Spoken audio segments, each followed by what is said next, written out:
ଓଡ଼ିଆ ଗୀତିକାବ୍ୟାନୁମୋଦି ସୁଧୀ ଶ୍ରୋତା ବନ୍ଧୁମାନଙ୍କୁ ମୋର ନମସ୍କାର। ବନ୍ଧୁଗଣ, ଆଜି ଓଡ଼ିଆ ରୀତିକାବ୍ୟ ଯୁଗର ବା କାବ୍ୟ ଯୁଗର ଜଣେ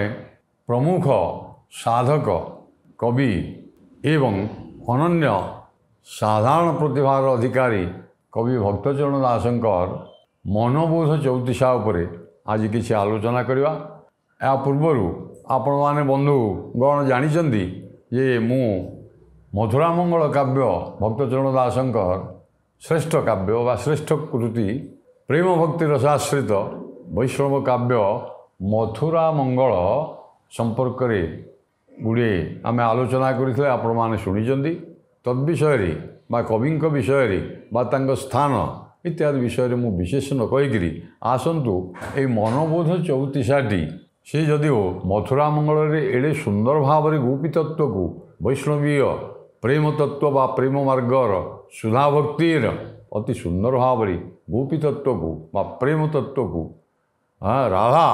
କୃଷ୍ଣଙ୍କ ପ୍ରେମ ତତ୍ତ୍ୱ ଅପେକ୍ଷା ଗୋପୀ ଏବଂ କୃଷ୍ଣଙ୍କର ପ୍ରେମ ତତ୍ତ୍ୱକୁ ଅତି ସରଳ ସାବଲୀଳ କାନ୍ତ କୋମଳ ଭାଷାରେ ଅତି ସୁନ୍ଦର ଭାବରେ ବ୍ୟାଖ୍ୟା କରିଛନ୍ତି। 30 ଛାନ୍ଦ ବିଶିଷ୍ଟ ମଥୁରାମଙ୍ଗଳ କାବ୍ୟ ଓଡ଼ିଶାର ପୁରପଲ୍ଲୀରେ ଏବେ ମଧ୍ୟ ଘରେ ଅନେକ ଛାନ୍ଦ ଗାଉଛନ୍ତି ଏବଂ ଶ୍ରୋତାବନ୍ଧୁମାନେ ମଧ୍ୟ ଶୁଣିଥିବେ। ଯେଉଁ ଯଶୋଦା ବିଳାପ, ଆରେ ବାବୁ ଶ୍ୟାମ ଘନ ତୁ ଗଲେ ମଧୁ ଭୁବନ, କାହା ମୁଖ ଅନାଇ ବଞ୍ଚିବି, ହେବ ଦଶ ଦିଗ ଶୂନ୍ୟ ଅସ୍ଥିର ହେବ ମୋ ଜୀବନ, ନିଶି ଦିବସରେ ଝୁରୁଥିବିରେ ଜୀବଧନ ଇତ୍ୟାଦି ବା ଗୋପାଙ୍ଗନାମାନଙ୍କର କୃଷ୍ଣର ଗମନ ଦେଖି ଛନ ଛନ ହୋଇ ସକଳ ଗୋପାଙ୍ଗନା, ଗୁରୁ ଗୌରବ ବାରି ନ ପାରନ୍ତି ଆରତେ ସଫରି ନୟନା ଇତ୍ୟାଦି। ମୁଁ ସେ ସମ୍ପର୍କରେ ବିଶେଷ ଆଲୋଚନା କରୁନି ମଥୁରାମଙ୍ଗଳ କାବ୍ୟ ଉପରେ। ଆଜି এই ଚଉତିଶା ରୀତି ବା 34ଟି ପଦର ସମାହାର ବିଶିଷ୍ଟ ଯେଉଁ ଗୀତିଗୁଚ୍ଛ ବା କବିତା ତାକୁ ଚଉତିଶା କୁହାଯାଏ। ମନୋବୋଧ ଚଉତିଶାଟି ଭକ୍ତଚରଣ ଦାସଙ୍କର ଆହୁରି ମଥୁରାମଙ୍ଗଳ ଯେମିତି ଲୋକପ୍ରିୟ ହୋଇପାରିଛି, ଏହି ମନୋବୋଧ ଚଉତିଶା ମଧ୍ୟ ଓଡ଼ିଶାର ପୁରପଲ୍ଲୀରେ ଏବେ ମଧ୍ୟ ଜନମାନସରେ ଉଜ୍ଜୀବିତ ହୋଇକି ରହିଛି। ଘରେ ଘରେ ମଧ୍ୟ ଗାଁ ଗଣ୍ଡାରେ ଆପଣମାନେ ଶୁଣୁଥିବେ ମନୋବୋଧ ଚଉତିଶାରୁ ଲୋକମାନେ ଗାଉଛନ୍ତି, କାହିଁକିନା ଏଉଟି ହେଉଛି ସଂସାର ବିମୁଖ ବା ସଂସାର ବିରାଗୀ କବିଙ୍କର ମନର ଚିନ୍ତା। ସମାଜକୁ ଦିଗ୍ଦର୍ଶନ ଦେବା, ନୈତିକ ଧାରାରେ ଉଦ୍ବୁଦ୍ଧ କରାଇବା ପାଇଁ କବି ଏ ସଂସାର ଅଳିକ ଅନିତ୍ୟ କ୍ଷଣଭଙ୍ଗୁର ସଂସାର, ଏ ଶରୀର ହେଉଛି ନଶ୍ୱର, ତେଣୁ ଆମେ ଭୋଗ ବିଳାସରେ ପ୍ରମତ୍ତ ନ ହୋଇକିରି କିଭଳି ସେଇ ପରମାତ୍ମା ଭଗବାନ ନୀଳାଚଳ ବିହାରୀ ଶ୍ରୀ ଜଗନ୍ନାଥଙ୍କୁ ବା ପରମ ବ୍ରହ୍ମଙ୍କୁ ଆରାଧନା କରିବା, କେବଳ ହରିନାମ କୀର୍ତ୍ତନ କରିବା, କୃଷ୍ଣନାମ କୀର୍ତ୍ତନ କରିବା ଇତ୍ୟାଦି। ତେଣୁ ମନକୁ ବୁଝେଇ ଦେଉଛନ୍ତି ଆଜ୍ଞା ଯେ ମନକୁ ସମ୍ବୋଧନ କରିକିରି କବି ଆମର ଏ ସମାଜକୁ ସଂସ୍କାର କରିବାକୁ, ଆମ ଜନଜୀବନକୁ ସଂସ୍କାର କରିବା ପାଇଁ କାହିଁକି ନା ଆମେ କାମ କ୍ରୋଧ ଲୋଭ ମୋହ ମଦ ମାଶ୍ଚର୍ଯ୍ୟ ଭିତରେ ଇନ୍ଦ୍ରିୟ ଶ୍ରେୟ ପଥରେ ଇନ୍ଦ୍ରିୟର ପଥ ବା ଶ୍ରେୟ ପଥରେ ଆମେ ଯାଉଛେ, ପ୍ରେୟ ପଥକୁ ଛାଡ଼ିକିରି ଭଲକୁ ଛାଡ଼ିକିରି ମନ୍ଦ ଆଡ଼କୁ ଯାଉଛେ। ଯେଉଁଟା ମନ୍ଦର ଗତି ଆଜ୍ଞା ସବୁବେଳେ ମନ୍ଦ, ଭଲଟି ସବୁବେଳେ ଭଲ। ସଚିନ୍ତା ପ୍ରଭୁ ଚିନ୍ତା, ପ୍ରଭୁଙ୍କର କୃପା ଲାଭ କଲେ ଆମ ଜୀବନ ରହୁଛି, ସେଇଟା ହେଉଛି ମୁକ୍ତି ମାର୍ଗର ଶ୍ରେଷ୍ଠ ସାଧନା। ଆମେ ତାକୁ ଛାଡ଼ି ଦେଇକିରି ଭୋଗ ବିଳାସରେ ମାତିଛେ, ଅଥଚ କୋଟି କୋଟି ଲୋକ ଆମ ଆଗରେ ମରୁଛନ୍ତି ଇତ୍ୟାଦି କଥା ମୁଁ ସେ ତଦ୍ବିଷୟରେ ବିଶେଷ କହୁନି। ଆସନ୍ତୁ ଏ ମନକୁ ସମ୍ବୋଧନ କରି ଭକ୍ତଚରଣ ଦାସ ଅନିତ୍ୟ ସଂସାର ସମ୍ପର୍କରେ ବିଶଦ ଆଲୋଚନା କରିକିରି ଆମର ମନକୁ ମନ ଇନ୍ଦ୍ରିୟ ମାର୍ଗରେ ପରିଚାଳିତ ନ ହୋଇକିରି ଏ ଅନିତ୍ୟ ସଂସାର ଭୋଗ ଲାଳସାରେ ପ୍ରଭାବିତ ନ ହୋଇକିରି, ଯାହାକି ଚଳଚିତ୍ତଞ୍ଚଳ ବିତ୍ତଞ୍ଚଳ ଜୀବନ ଯୌବନ ଚଳାଚଳମିଦଂ ସର୍ବଂ ବା ରେ ଆତ୍ମନି ମଧୁସୂଦନ ରାଓ ଲେଖିଛନ୍ତି, ଆପଣମାନେ ଜାଣିଛନ୍ତି। ରେ ଆତ୍ମନ ନିଦ୍ରା ପରିହରି ଫେଡ଼ି ଚିନ୍ତାର ଲୋଚନ, କର କର ନିରୀକ୍ଷଣ ନିଃଶବ୍ଦେ ଜୀବନ ସ୍ରୋତ ଧାଉଁଛି କିପରି, ଭେଟିବାକୁ ମୃତ୍ୟୁ ସିନ୍ଧୁ କରାଳ ଲହରୀ। ମୃତ୍ୟୁ ସିନ୍ଧୁ କରାଳ ଲହରୀକି ଏ ଜୀବନ ଭେଟିବା ପାଇଁ ଯାଉଛି। ତେଣୁ ଏ ସଂସାର ହେଉଛି ଅଳିକ, ଏ ସଂସାରରେ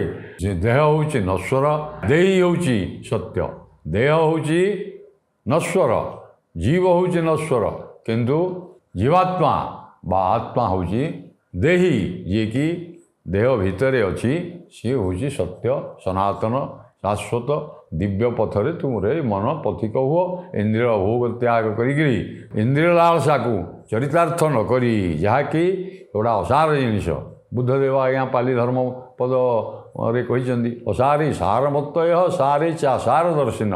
जे सारम नादि गच्छन्ति मिथ्या संकल्प गोचरा असारे सार असार कथारे आज्ञा भल मंद कथारे भल बुद्धि हो बुद्धदेवता को सुंदर भाव में कहते पाली धर्मपद अरे जो उपदेश गुड़िक देते वाणी महत्वाणी हाँ बुद्धवाणी ताकू कह जाए असारे सारमत्तय सारे चासार सार कथार असार ज्ञान हो तेणु आम भोग मार्गरे इंद्रिय आमको टाणी नौ भोग आम भावुचे से गुड़ाक भल किंतु प्रकृत में मंद अर्थात भल को छाड़िक मंद बाटरे आम पड़े जाऊे एकादश इंद्रिय पंच ज्ञानेन्द्रिय पंच कर्मेन्द्रिय भितर मन हूँ आज्ञा रजा मन मध्य से इंद्रिय द्वारा परिचालित हो जाऊँ दिग्भ्रष्ट हो जाऊँ जहाँफल मनुष्यर चिंता चेतना एवं मु कहीं जन्म होती मोर कर्तव्य कौन संसार मुझको आसी कहीं आई भोग लालसा आम तो देखुचे किए 10 महला कोठा कर किए 10टा गाड़ी रखी किए 5टा ट्रक रखी किए नाना कथा करी आज्ञा किए जमी बाड़ी किणी किए बा ये चली किंतु समस्ते मरी जाऊँ कहीं चिंता करूना अरे मुझे कहीं गुड़ा करी उपनिषद ईशावास्य उपनिषद कौन कहुई प्रथम श्लोक आज्ञा ईशावास्यमिदं सर्वं यत्किंच जगत्यां तेन त्यक्त ताकू परित्याग करी भोग कर आहो तेन त्यक्तेन भुंजिता माँ गृद्ध कस्यचित धन कहार धन लोभासक्त ही कहार गुड़े धन देना कहीं ये जहाँ सब पदार्थ तू देखुच गुड़ाक सब अनित्य असार एवं अलिक एवं सबू भगवान माया संसार लीला चली एगुड़ा तोर किछि नुहे तेणु ए कथा को मनुष्य तथापि हृदयंगम करुनी जदिव सी भी जानूँ मु दिने मरबी मोर बापा मले मोर भाई मला मोर स्त्री मला मोर भाई मला बा मोर कुटुंब ज्ञाति समस्ते आखि आगे मरुच तथापि लोक धाई मृत्युर शेष जीवन शेष पर्यंत निश्वास थिबा पर्यंत मनुष्य भोग लालसा को परित्याग करूनी एइथिपे कवि यही भोगासक्त जीवन मुक्ति लाभ करने मन को संबोधन करी ये 34 पद समाहार रे लिखिं आपण मैंने जानी आहरी सुंदर कला कलेवर कन्हाई कला कलेवर कन्हाई संगे रोहिणी सुत करती मथुरा विजयी दांडे देख संगात खसी पड़ुछि कि आकाशु किए गंगा जमुना क्षीर संगे प्राण सुशीले नाश गला पूतना अति सुंदर कला कलेवर रचना कन्हाई 34 मुझे विषय विशेष आलोचना न करी बा कवि संपर्क विशेष आलोचना आसतु मनोबोध 34 कवि आमको कौन उपदेश देइचंदी सचेतन करिचंदी आसतु शुणा कही मन आरे मो बोल कर कला श्री मुख बारे देखिबा चाल रे देखिबा चाल केते दिन को मन बांधिछु आंट शब्द संयोजना देखते सरल सावलील कांत कोमल किंतु भावगर्भक अति उपादेय उपदेशात्मक शब्द ना शब्द गुड़िक देते तेणु कवि अति सुंदर भाव में ये मनोबोध चतुर्थ अति सुंदर भाव में आपको व्यक्त करते दिन को मन बांधिछु आंट कि घिनी जीवु तोर छुटिले घट रे छुटिले घट खंडी जे खंडी तोर पिंजरा काठी खंडी जे खंडी तोर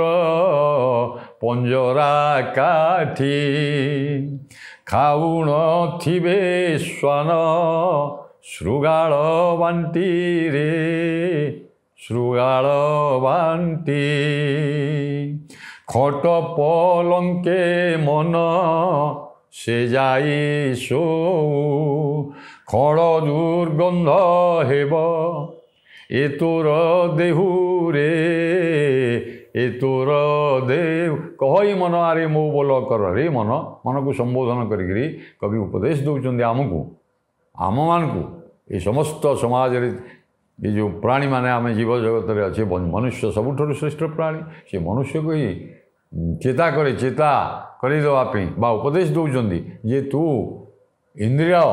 ଲାଳସାରେ ଚରିତାର୍ଥ କରିବା ପାଇଁ କ୍ଷଣକ ସୁଖ ଲାଳସାରେ ତୁ ପଛରେ ଧାଇଁଛୁ, ଯେଉଁଟା ଭୋଗର ପଥ ସେଇଟା, ତାକୁ ସେ ଶ୍ରେୟ ପଥକୁ ପରିତ୍ୟାଗ କରେ, ପ୍ରେୟ ପଥକୁ ଆସ ଏବଂ ଭଗବାନଙ୍କୁ ଚିନ୍ତା କରେ। କହେ ମନରେ ମୋ ବୋଲ କର କଳା ଶ୍ରୀମୁଖ ବାରେ। ତେଣୁ ପ୍ରଥମରୁ ସେ କହିଦେଉଛନ୍ତି, ଇଏ ନୀଳାଚଳ ବିହାରୀ, ଇଏ ନୀଳଶୈଳ କନ୍ଦରରେ ନୀଳକନ୍ଦରରେ ବଡ଼ ଦେଉଳରେ ବସିଛନ୍ତି, ଶ୍ରୀକ୍ଷେତ୍ରରେ ପୁରୁଷୋତ୍ତମ କ୍ଷେତ୍ରରେ ସେଇ ନୀଳାଦ୍ରିନାଥ ପ୍ରଭୁ ଜଗନ୍ନାଥଙ୍କର ଶରଣାପନ୍ନ ହୋ, ତାଙ୍କ ପାଖକୁ ଦେଖିବାକୁ ଚାଲ। କଳା ଶ୍ରୀମୁଖ ବାରେ ଦେଖିବା ଚାଲ। କାହିଁକି ନା ସେଇ ଦାରୁ ବ୍ରହ୍ମରୂପୀ ଚତୁର୍ଦ୍ଧାମୂର୍ତ୍ତି ଯିଏ ବସିଛନ୍ତି, ସିଏ ସବୁବେଳେ ଆମକୁ ଚାହିଁ ରହିଛନ୍ତି, ଆମକୁ ଧର୍ମ ଅର୍ଥ କାମ ମୁଖ୍ୟ ଚତୁର୍ବର୍ଗ ଚାରି ହାତରେ ଦେଉଛନ୍ତି। ଏଇ ଯେଉଁ ପ୍ରଭୁ ଜଗନ୍ନାଥ ସିଏ ହେଉଛନ୍ତି ଏକମାତ୍ର ସତ୍ୟ। ଆଉ ଏ ସଂସାରରେ ଯାହା କିଛି ଅଛି ଆଜ୍ଞା, ଏ ସବୁ ଅସତ୍ୟ, ଅଳିକ। ଏ ଦେହ ମଧ୍ୟ ଅଳିକ, କିନ୍ତୁ ଏ ଯେ ଦେହି ଜଗନ୍ନାଥ ରୂପରେ ପରମାତ୍ମା ରୂପରେ ଯେଉଁ ଦେହି ଇଏ ବସିଛନ୍ତି ନୀଳାଚଳନାଥ ଜଗନ୍ନାଥ କଳା ଶ୍ରୀମୁଖ, ସେଇ ତାଙ୍କୁ ଚାଲ ଦେଖିବା। ଥରେ ଅନ୍ତତଃ ଦେଖିବାକୁ ଚାଲ ଶ୍ରୀକ୍ଷେତ୍ରକୁ। ଏସବୁ ଭୋଗ ଲାଳସା ଅନ୍ତତଃ ହୁଏତ ପ୍ରଶମିତ ହେଇଯିବ। ଆରେ କେତେ ଦିନକୁ ମନ ବାନ୍ଧିଛୁ ଆଣ୍ଟ, ତୁ ଯେଉଁ ବଡ଼ପଣ କରିଛୁ, ଗର୍ବ ଦମ୍ଭ ଅହଙ୍କାର କରିଛୁ, କେହି ରହି ନାହିଁ ରହିବେ। ରାଧାନାଥ ରାୟ ଲେଖିଛନ୍ତି ଆଜ୍ଞା, କେହି ରହି ନାହିଁ ରହିବେ ନାହିଁଟି ଭବରଙ୍ଗ ଭୂମି ତଳେ, କେହି ରହି ନାହିଁ ରହିବେ ନାହିଁଟି ଭବରଙ୍ଗ ଭୂମି ତଳେ, ସର୍ବେ ନିଜ ନିଜ ଅଭିନୟ ସାରି ବାହୁଡ଼ିବେ କାଳ ବଳେ। ଏଇଟି ଅଭିନୟ, ଏ ମଞ୍ଚ ଇଏ ହେଉଛି ମର୍ତ୍ତ୍ୟରେ, ଏଇ ଯେଉଁ ମଞ୍ଚ ଇଏ ହେଉଛି ପୃଥିବୀରେ, ଇଏ ଗୋଟେ ମଞ୍ଚ, ରଙ୍ଗମଞ୍ଚ। ଅଭିନୟ ସରିଲା ଏବଂ ଅଭିନୟ ବେଳେ ବେଶ ପୋଷାକ ହେଇକରି ଆଜ୍ଞା ସୁନ୍ଦର ଦେଖାଯାଉଛନ୍ତି, ତାପରେ ଅଭିନୟ ସରିଗଲେ ଯିଏ ଯାହାର ବାଟେ ଚାଲି ଯାଉଛନ୍ତି ଇତ୍ୟାଦି। ତେଣୁ ଆମେ ମଧ୍ୟ ସେଇଭଳି 10-50 ବର୍ଷ, କିଏ ବା 100 ବର୍ଷ, କିଏ ବା 120 ବର୍ଷ ବଞ୍ଚୁଛି ଏବଂ କିଏ ମଧ୍ୟ ମୁହୂର୍ତ୍ତକରେ କେଜାଣେ କାହାର ଆଜି ମୃତ୍ୟୁକାଳ ହୋଇଯିବ ଉପସ୍ଥିତ। ତୁମେ ଏଡ଼େ ବଡ଼ ଗର୍ବ ଦମ୍ଭ ଅହଙ୍କାର କରୁଛ, କାଲି କେହି ସବୁ ନଥିବ। କାହିଁକି ନା ବାଲ୍ୟକାଳୁ ଧର୍ମ ବର୍ଣ୍ଣବୋଧରେ ଆପଣମାନେ ଜାଣିଛନ୍ତି ସୁନ୍ଦର। ବର୍ଣ୍ଣବୋଧରେ ଆମକୁ କି ପ୍ରକାର ଶିକ୍ଷା ଦିଆଯାଇଛି। এই ଚାଟଶାଳୀରେ ମଧ୍ୟ ଏଇ ବର୍ଣ୍ଣବୋଧ ସାଙ୍ଗରେ ଆଜ୍ଞା ଏଇ ମନୋବୋଧ ଚଉତିଶାକୁ ମଧ୍ୟ ଅବଧାନମାନେ ସେତେବେଳେ ପଢ଼ଉଥିଲେ ଗାଁ ଗହଳିରେ, ଯାହା ଆମେ ଶୁଣିଛୁ। ଏବଂ ଆମେ ଚାଟଶାଳୀରେ ନ ପଢ଼ିଥିଲେ ମଧ୍ୟ ଆମେ ମଧ୍ୟ ଶିଶୁ ପ୍ରଥମ ଦ୍ୱିତୀୟ ଶ୍ରେଣୀରେ ମଧ୍ୟ ଆମକୁ ଏଇ ଆମର ଯେଉଁମାନେ ସାର୍ ଥିଲେ ବା ଶିକ୍ଷକ ଏଇ ମନୋବୋଧ ଚଉତିଶାରୁ 2-4 ପଦ ଆମକୁ ମଧ୍ୟ ବତେଇଥିଲେ। ତେଣୁ ଏଇଭଳି କେତେ ଦିନକୁ ମନ ବାନ୍ଧିଛୁ ଆଣ୍ଟ, କି ଘେନି ଯିବୁ ତୋର କ'ଣ ଘେନି, କେହି ସଂସାରରୁ କେହି କିଛି ନେଇନି। ନଈକେ ନାପି ସହ ବସୁମତୀ କଥା, ନଈକେ ନାପି ନଳ ଭଳିଆ ନଳସ୍ୟ ନୃପତି, ମାନ୍ଧାତା ଚ ମହୀପତି କୃତ ଯୁଗାଳଙ୍କାର। ସତ୍ୟ ଯୁଗରେ ମାନ୍ଧାତା ରାଜା ଥିଲେ, କ'ଣ କେତେ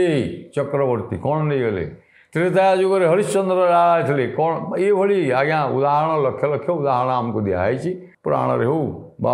ଉପନିଷଦରେ ହେଉ ବା ବେଦରେ ହେଉ ଇତ୍ୟାଦି। ତେଣୁ ମୁଁ ସେ ବିଷୟରେ ବିଶେଷ କହୁନି। ଏ ସଂସାରରୁ ଆମେ କେହି କିଛି ନେଇଯିବାନି। କେଡ଼େ କେଡ଼େ ରଥୀ ମହାରାଜ ରାଜା ମହାରାଜା ତ ନେଇନାହାନ୍ତି, ଆମେ କ'ଣ ନେବା? ଆମେ ତ ମଣିଷ ସାଧାରଣ ଲୋକ, ଏଇ ତ ନିତ୍ୟ ଜୀବନଯାପନ କରୁଥିବା ସାଧାରଣ ଲୋକଟିଏ, ଆମେ କ'ଣ ନେଇପାରିବା? ତେଣୁ ଏ ଗର୍ବ ଦମ୍ଭ ଅହଙ୍କାର ପରିତ୍ୟାଗ କର, ଇନ୍ଦ୍ରିୟାସକ୍ତ ନ ହେଇକିରି ପ୍ରଭୁ ନୀଳାଚଳନାଥ ଜଗନ୍ନାଥ ସେହି ତାଙ୍କୁ ହିଁ ଆରାଧନା କର। ଏବଂ ଖଣ୍ଡି ତୋର କି ଘେନି ଯିବୁ ତୋର ଛୁଟିଲେ ଘଟ, ଛୁଟିଲେ ଘଟ, ଯେ ଶରୀର ପଳେଇଗଲେ ଆଉ କେହି କିଛି ନେଇପାରିବନି। ଏ ଶରୀରଟା ଥିବା ପର୍ଯ୍ୟନ୍ତ ଆଜ୍ଞା ଲୋଭ ଲାଗିଛି। ଲୋଭାତ ଭବତି ସମ୍ମୋହ, ସମ୍ମୋହାତ ସ୍ମୃତି ବିଭ୍ରମ, ସ୍ମୃତିଭ୍ରଂଶାତ୍ ପ୍ରଣଶ୍ୟତି, ମରିବ। এই ତତ୍ତ୍ୱ କଥା ଗୁଡ଼ିକ ଆଜ୍ଞା ଅତି ସରଳ ସାବଲୀଳ କାନ୍ତ କୋମଳ ପଦାବଳୀରେ ମନୋବୋଧ ଚଉତିଶାରେ 34ଟି ପଦର ସମାହାର, ଯେଉଁ ମନୋବୋଧ ଚଉତିଶା, ଏଥିରେ ଅତି ସୁନ୍ଦର ଭାବରେ କବି ବର୍ଣ୍ଣନା କରିଛନ୍ତି। ଆସନ୍ତୁ ଆଉ କ'ଣ କହିଛନ୍ତି। ଖଣ୍ଡି ତୋର ପଞ୍ଜରା କାଠି ଖାଉନଥିବି, ତୋର ଏଇ ଯେଉଁ ପଞ୍ଜରା କାଠି ଆହୁରି ତାକୁ ଆହୁରି ବଳିଷ୍ଠ ପ୍ରମାଣ ଦେବା ପାଇଁ କହିଛନ୍ତି। ଆପଣମାନେ ଦେଖୁଛନ୍ତି ଶ୍ମଶାନରେ ଆମେ ଦେଖୁଛେ, ଗାଁର ଶ୍ମଶାନ ହେଉ ବା ପୁରୀ ଜଗନ୍ନାଥ ଧାମରେ ସ୍ୱର୍ଗଦ୍ୱାର ହେଉ, ସବୁଠି ଶବଦାହ ଚାଲିଛି ଆଜ୍ଞା ନା ନାହିଁ। ବା ବନାରସରେ ଆପଣ ଦେଖିବେ କାଶୀ ବିଶ୍ୱନାଥ କ୍ଷେତ୍ରରେ ମଧ୍ୟ ସେଠି ଏମିତି ଲକ୍ଷ ଲକ୍ଷ ଲୋକଙ୍କର ଶବ ଦାହ କରାଯାଉଛି। ତେଣୁ ଏଇ ଯେଉଁ ଖଣ୍ଡି ତୋର ପଞ୍ଜରା କାଟି ଖାଉନଥିବି, ଶ୍ୱାନ ଶୃଗାଳ ବାଣ୍ଟିକିରି ତୋର ପଞ୍ଜରା କିଏ ଫିଙ୍ଗି ଦେଇକିରି କେଉଁଠି ଶବଦାହ ହେଉଛି, କେଉଁଠି ମଧ୍ୟ ଶବ ଫିଙ୍ଗା ହେଇଯାଉଛି। ଯେମିତି ଗୃଧ୍ର ଶାଗୁଣା ଗୋଟେ ପଟେ ଝିଙ୍କୁଛି ଆଉ ବିଲୁଆ ଗୋଟେ ପଟେ ଖାଉଛି, ଖାଉନଥିବେ ଶ୍ୱାନ ଶୃଗାଳ। କୁକୁର କେଉଁଠି ଝିଙ୍କି ନେଉଛି, ଶୃଗାଳ ବିଲୁଆ କେଉଁଠି ନେଇଯାଉଛି, ଗୃଧ୍ର ଶାଗୁଣା ନେଇଯାଉଛି, ଅନ୍ତନାଳୀ ଝିଙ୍କିକିରି ନେଇଯାଉଛି ଇତ୍ୟାଦି। ଏଇ ଯେଉଁ କଥା ଗୁଡ଼ିକ ବାସ୍ତବ କଥା, ଅତି ବାସ୍ତବ। जहाँ आमको मर्म को बाधिब एमतिया कथा गुड़े कहले आप क्या भल लगे कि आज्ञा जी घर द्वार तैयारी करी राति पाइले चली मुझे 3 महलाटा 5 महला करी केमी कोटी टंका को 5 कोटी करी केमी गोटे गाड़ी कि आउ 5 लाख गाड़ी किणी ताकू जदि आम ये कथा कहवा ताकू भल लगनी तेणु तो मुझे कहली बुद्धवाणी कही अरे मंद कथा ता भल लगे लोक आजिकल असारे सार मत असार कथार सार ज्ञान हो जाऊँगी आ सार कथार असार ज्ञान हो तेणु यही कथा कवि कहते खट पलंके मन से जाई सौ आ भल असेज आरे कौन सपखंडे से आप देखिए लोकंर खजुरी पट्टीटे हिंसटे बा मसलाटे थी आज्ञा ता भितर अत्यंत भल निदरे शोले बर्तमान आपण गजदंत पलंक महाराज राजा महाराजा मैंने शोले किंतु आजिकल ताठू आहरी सुंदर एवं मूल्यवान खट पलंक करी लोक मैंने शोचुं मुझ तद विषय विशेष कहूनी आ तथापि आपड़ देखिए खट पलंक मन से जाई शो तापर तू जो मरीजु आउ से गुड़ाक सब गला वृथा एवं तोर देहटी दुर्गंध हम यही जो शरीर से जो विलासपूर्ण खट पलंक पकई तापर सुंदर बेडसीट पकईकि शोलु आराम मशारी टाणिक ये देह जदि जीवन चलीगला सी शव होपर सी पचिज दुर्गंध हम फल दुर्गंध हेब ये तोर देह एवं गले तो संगरू जेते कजन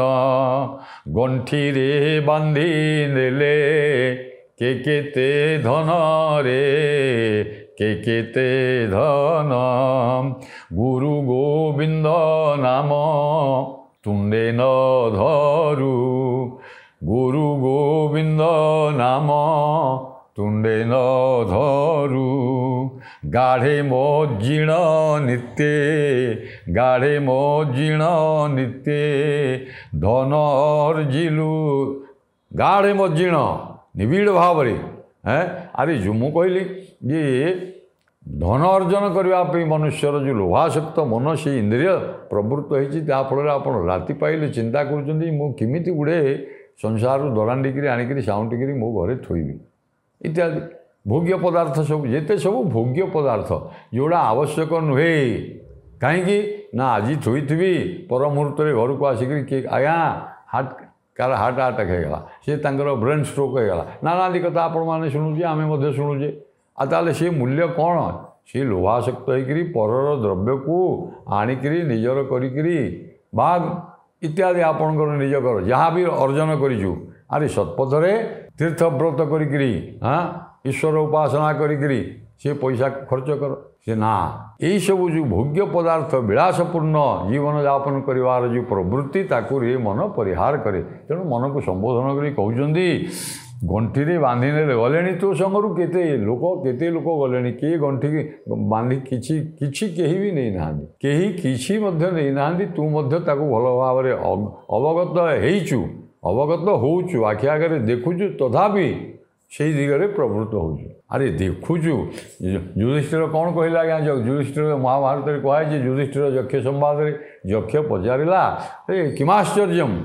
युधिष्ठिर को पचारा भाई मैंने तो मरिकी पड़ी आपड़ जब मोर प्रश्नर उत्तर देवे पानी पीवा जाइए मुझे विषय कहूनी मरिकी पड़ी समस्त को यक्ष पचारि मो प्रश्नर उत्तर देले पानी पीव युधिष्ठिर महाराज रहीगले समस्ते मरीगले कौन पचार किमाश्चर्यम ना युधिष्ठिर देखो कि महाभारत में व्यासदेव लिखी अहनी अहनी भूतानी गच्छन्ति जम मंदिरम ए प्रतिदिन आखि आगे आम देखुचे लक्ष लक्ष हजार हजार लोक जम मंदिर को जाऊँ अथ शेषान जीवित मुच्छन्ति आउ जो मैंने अच्छा से कहते मुझे सब दरांडिक रखी ये समग्र पृथ्वीटा को दरकार पड़े आहरी नट हो जो लोक सी कहे मुझे बंचिक रही अरे तू दिने जीवु ये कथा उत्तर देते यक्ष सन्तुष्ट होता इत्यादि मुझे विषय कहूनी तेणु मनुष्यर लोभटा कि ये कथाटा को देखी दि जाइए तेणु गंठी रे बांधी ने कहीं किसी नहीं ना गुरु गोविंद नाम तुंडे न बोलू अथच तू कौन करू त्यागर पथ को जदि प्रेय पथ को धरू एवं सार तत्व को चिंता करू ये जीवन मोर ये जीवन मु कहीं आसी मुझे संसार मोर कर्तव्य कौन मु कौन करी आमर सब अच्छी पुनर्जन्म परलौकिक परलोक मुझ इहलोक किसी सुकृत करी परलोक आहरी या बड़ी भल जन्म नेबी आमर तो अच्छी ना जन्मांतरवाद तेणु तू तो किसी करूनु तेणु रे मन गुरु गोविंद नाम दिने हेले धरलुनि से कह भज रामकृष्ण इत्यादि। न गंगा न गया सेतु न काशी न च पुष्करम जिह्वाग्रे वर्तते रजस्य हरिरित्यक्षरद्वयम। हरिनाम को हर चिंता करे से नीलाचल विहारी जगन्नाथ से क्या होचंदी सत्य सनातन तांको तो आराधना करे। ए लोहाशक्त इंद्रिय निग्रह पदार्थ इंद्रिय प्रवृत्ति मार्ग में परिचालित हो इंद्रिय निग्रह न हो पारनि जो बाटे जाऊँ इंद्रिय को वर्तमान संयत करे निग्रह कर आने ताहले भल दिग्दर्शन देइछन्ति सेइथिपई आत्म मन को संबोधन करी कवि आउ कौन कहउछन्ति घर बोली अर्जिछु जेते पदार्थ घट छुटिले तोते बोलिबे भूत रे बोलिबे भूत घर घरणी देह किलाउथिबे घर घरणी देह किलाउथिबे घेनि ज्ञाति कुटुंब शुद्ध होइबे रे। केड़े सुंदर केड़े सत्य वास्तव सत्य कथा कही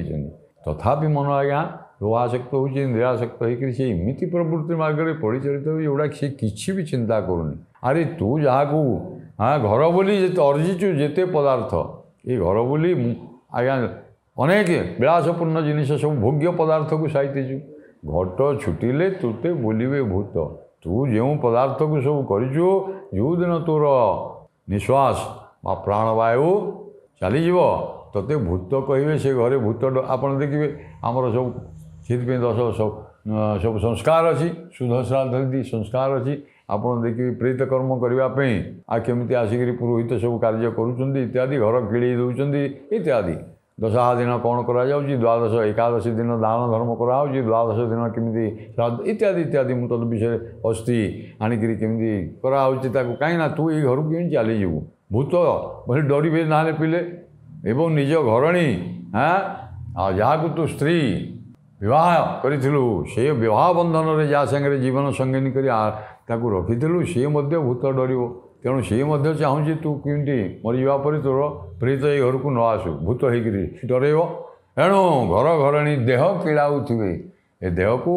गुणिया डाकतु बा पुरोहित को डाकिकी ये घर द्वार केमी गंगा पानी गोबर पानी पकई छिंचिकी केमी ये समस्ते शुद्ध हो ये आमको या किसी न कह जीवा मुहूर्त थिबा पर्यंत ये सब थिबा पर्यंत पुत्र कहूँ बापा कन्या कहूँ बापा बाबा पापा एवं स्त्री कहूँ स्वामी इत्यादि इत्यादि मरीगला पर समस्ते तोते भूत कहे तेणु अरे मन बेलू सावधान हो प्रभु नीलाचलनाथ कही मन आरे मो बोल कर कलाश्री मुख बारे देखा चाल से कलाश्री मुख नीलाचल विहारी जगन्नाथ एकमात्र सत्य तांकु तो आराधना करे इंद्रिय मार्ग में जाओनी प्रवृत्ति मार्ग में जाओनी श्रेय पथरे जाओ प्रेय पथ परिहार कर एवं सत्य पथरे चल या परवर्ती पर्यायर आउ मनमोध चौचिशारे कवि कौन कहते समय हेले कहवा नमस्कार।